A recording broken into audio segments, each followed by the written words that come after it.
How's it going, guys? Welcome back to another video on the channel. Today I'm going to be showing you the best ways to start in FIFA 20 to make your club the best it can be at the start of FIFA. So if you do enjoy, please do like and subscribe, and let's get straight into the video. So what I'm going to be talking about in this video is just the top tips that I really think are important to build the best FUT club at the start of the year, and just things that I think I would have benefited from knowing a few years ago on FIFA, and even last year. I could have had a better club, I know I could have, and it's massively important how you do start the year on FIFA Ultimate Team. So up first we have the catalogue. Now everyone should know the catalogue, but if you don't, it's simply a catalogue from EA and it actually has Ultimate Team items in there. You just access it from the main menu by pressing in R3, and you get a bunch of things. So you can get players, coin unlocks, and you can also get kits and balls, I think, which you can obviously discard. So the most important one, in my opinion, is the coin unlocks. So they do things like you get 1,000 coins after every match 15 times, but I've actually worked it out and you can get over 70,000 coins on FIFA 19 and FIFA 18 just from the catalogue. Obviously the new games just come out, you'll be playing a lot of games anyway, why wouldn't you want to get more coins for what you're doing? So I would definitely say before you play any games, make sure you go to the catalogue and put these coin unlocks on there, so important. As for the loan players, I've got a nice picture of Van Dijk and Sancho there. I think they'll be really important, but what I would do with these cards is actually save them. Resist putting them into your team at the start, just in Rivals, and put them into your FUT Champions team when that does come out. These players are going to be so good, not many people will have them, and these are just two guesses I think will be loan cards, but in the past we've had Ronaldo, Messi, we've had loads of really good players, and I think we will this year as well. Just keep them for till FUT Champions, in my opinion, and they will really help you where you finish in the weekend league. If you don't have many FIFA points on the game, so these aren't the same as FIFA points that you buy packs with, these are like your EA points, you can generate these really easily through doing career mode, scouting players, things like that, doing the journey. I'm sure there'll be some sort of vault journey so you can do that, and I'm sure you'll get EA points, but there'll be loads of stuff. I'll leave a few links in the description on how you actually gain more points like this, but I have so many on my account. If you don't have any personally, you should have friends that are high ranks, so they should just be able to give you them, because you can actually gift these items, which is really helpful at the start of FIFA. So on to the next point, and that is SBCs. Now SBCs, obviously everyone knows SBCs now, they've been around for a few years, but they always seem to release the same SBCs at the start of the year. So you can see here I've shown the hybrid leagues, hybrid nations, and the league and nation hybrid. These are obviously the advanced SBCs at the start of the game, but they do have a lot more simpler ones, and hopefully they add to that at the start of the year. They've been quite repetitive over the last 2 years, I would say, so hopefully they bring some new ones in, but these are really good for making coins on. Once you start building up your club and having a lot of players, it's really important to get these done as soon as possible before the prices do rise. I've mentioned there that FUTBin is so important because it's always helped me gain the cheapest possible solution, in my opinion, to complete the SBCs. Yes, people do a lot of trading through FUTBin and actually maybe raise the price of certain cards, but you can look for alternatives. So if you're on FUTBin and you do see that a player maybe is 3k more than you wanted to pay or were expecting to pay, there's a little button you can press and it actually brings up an alternative player which you can use in that squad. Obviously you might not be able to change multiple players if they are expensive because it might ruin the SBC, but it's really handy for actually just finding, are you being ripped off on certain players? I use FUTBin all the time to do SBCs. I think it's really good, really useful website, and make sure you use it in FIFA 20. I just think it's brilliant. The import feature is actually excellent, helps you find little gems in your club which might think, oh, they're not worth a lot, but actually turn out to be worth over 5k. So I would recommend FUTBin. And the next point is actually the objectives. Now, objectives look to be redefined in FIFA 20, and that looks really good.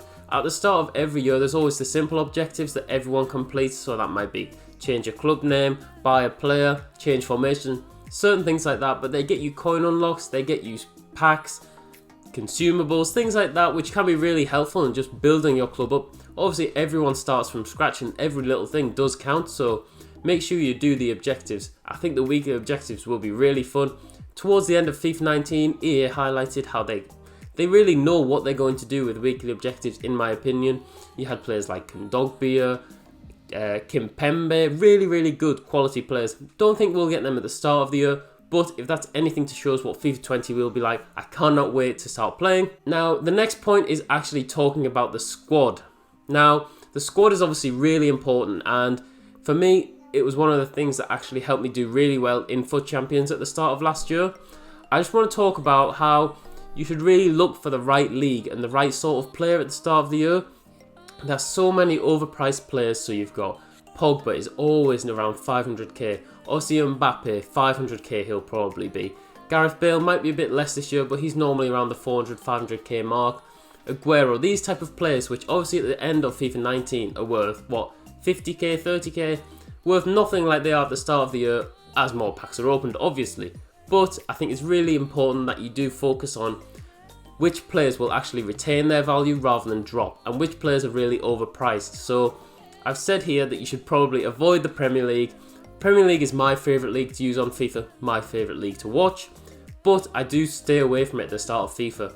As you can see there, that is my team from FIFA 19, the first weekend league squad. I was able to gain that through trading, weekly objectives, coin rewards, and getting lucky in the draft, I do have to add. But that team was phenomenal, one of my favourites to use all year. We had players like Allen, Dybala, players that I might not have discovered if I hadn't thought, oh, let's stay away from the Premier League just for the start until players drop. I've also highlighted that Liga might be a good league to go for, a lot of good players there, which might not be as expensive as a Premier League alternative. I've given an example of Allen and Pogba. Obviously, I'm not saying Allen is as good as Pogba in-game, but the difference is that it might make to your weekend league finish, to your division rivals finish, won't be as big as you do think, in my opinion. These are my predicted ratings for FIFA 20 for Allen and Pogba. So I've said he might cost 10 to 25k for Allen, just to guess. But I'm pretty sure Pogba will be worth over 500k. Always a really good card. I think he's got that 5-star skill moves, 4-star weak foot. But Allen, he does have the 4-star skill moves, which is really nice. Good height, good strength, just a great all-around player, and I actually really enjoyed using him. Feels like at the start of FIFA, you need a balanced team. You don't want to spend all your money on these top tier players, and I just think it's really important to actually evaluate what you are getting for your money and how you compare to other leagues. Similar to players like Alejandro Gomez, he was brilliant at the start of FIFA 19 and a lot cheaper than his Premier League alternatives. So that is really important. Obviously the squad, you'll be playing a lot of games at the start of FIFA, and hopefully with this you can build a really strong team for FUT Champions and get a really good advantage over your opponents. On to the last part. Now this is probably the most important and does not apply only to the start of FIFA 20. It's going to be relevant all the way throughout. I'm sure you all know it, but it is the bronze pack method. Now what this is you simply open as many bronze packs as you can, look to sell the players when they're at high value. So there could be certain players which are valuable in certain SBCs, and it's just really important about judging when these players are at a great time to sell, not just discarding them, but you should get a good value for certain types of players.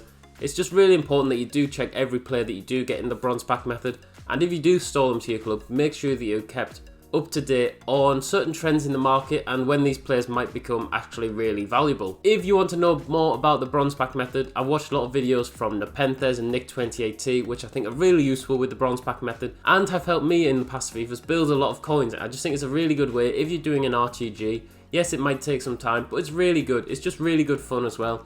You get to see your club just develop so much, and you've always got players in the club. So that is going to be the end of the video. I really hope you've enjoyed this FIFA 20 tips video. If there are any tips that I need to know of, please do let me know down in the comments. Obviously one thing we haven't really spoke about is the web app, and I think I just haven't spoke about that so much just because I've tried to keep it when we do actually have our hands on the game. If you want me to do a web app video, please let me know down in the comments. One of the things I would take away from this video is obviously the coin unlock, so important. You want to play a lot of matches as soon as you can, get as many coins and buy the players when they're at the cheapest. Also, you want to make sure that you actually are buying the right players for your club. You want a well balanced team. You don't want a really good attack but a weak defense.